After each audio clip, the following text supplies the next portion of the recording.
Bon, j'ai une mauvaise nouvelle. J'ai attrapé froid, vous serez un peu moins dans les histoires à cause d'une voix un peu de canard. Ça arrive, je crève tout de suite l'abcès, mais normalement vous allez faire abstraction. Nouveau thread horreur. Aujourd'hui, 3 histoires, dont 2 histoires paranormales. Et oui, vous avez vu que dans les derniers threads horreur, j'ai rajouté une histoire paranormale, ce qu'on n'a jamais fait pendant les 25 premiers épisodes de ce format. Vous allez très vite comprendre pourquoi il y en a une particulièrement des deux qui m'affecte beaucoup. Pour ceux qui me connaissent, c'est pile ce que je déteste. Donc voilà, j'essaie de mélanger un peu pour qu'on découvre d'autres types d'horreur. Avant qu'on commence, j'en profite aussi pour vous remercier. Pour Blick, il y a eu un accueil incroyable. On a eu plein d'opportunités. Peut-être que ça parte en série, en film, en truc. Donc voilà, Blick, vous allez en entendre parler pendant des années et des années parce que je pense qu'on va créer plein de trucs dans cet univers-là. Mais voilà, je voulais vous remercier pour cet accueil monumental. Merci pour ça. Maintenant, je vais arrêter de vous faire chier avec Blick. On commence avec la première histoire, celle de Clotilde. Histoire paranormale, spoiler. Clotilde vient de se marier avec un bel homme. J'en sais rien, y a pas de photo, il est peut-être moche. Et évidemment, qui dit mariage dit lune de miel et nos deux amis décident de la passer dans des montagnes dans le Tennessee. Pour l'occasion, ils louent donc une petite cabane en plein milieu des bois.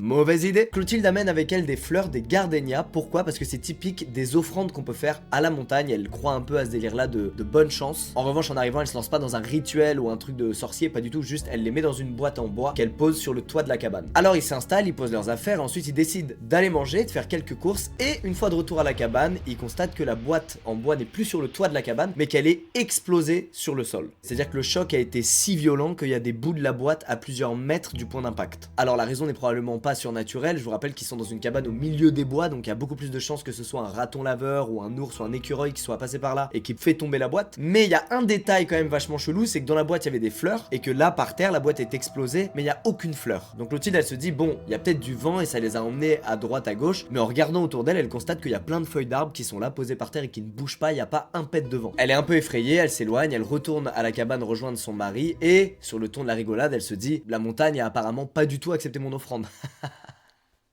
La montagne ou l'esprit qui hante la cabane. C'est donc le début de leur première nuit dans cette cabane, leur première nuit de lune de miel. Et malheureusement, ça va pas être une très bonne nuit pour Élie, le mari de Clotilde. Lui, au milieu de la nuit, il se réveille à cause d'un bruit. Et c'est comme si quelqu'un frappait très fort sur les piliers qui soutiennent la cabane. Mais des coups tellement forts que le miroir accroché dans la chambre vibre. Malheureusement, les bruits s'intensifient encore et encore. Et là, Élie commence vraiment à avoir trop peur. Et donc, il secoue Clotilde pour la réveiller.